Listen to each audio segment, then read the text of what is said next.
This module is about self-storage, which is kind of a unique animal. In what way, Doc? It's real simple. It's a commercial piece of real estate, for sure. It's also a business. It's a twofer.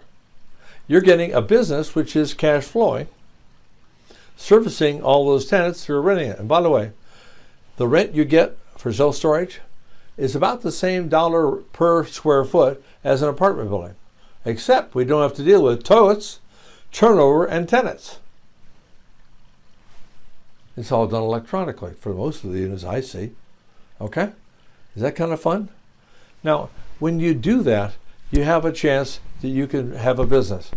Now, whether you put that in a partnership, you put it in an LLC, you put it into a Schedule C, I don't care. But it's a separate business, and you have separate real estate. So what a great opportunity. It ties in tremendously well with apartment buildings because people don't have as much room to store their stuff. They will pay an inordinate amount of money over 2-3 years, probably more than it's worth, to store their stuff because it's their stuff. The same thing would be true for mobile homes. They don't have room to store stuff. So you're going to find them near those other businesses. So if you have an apartment building, if you have a mobile home park, could you tell your tenants you will give them a 10% discount to go to your unit? Is that synergy? Is that fun? Take care. Enjoy.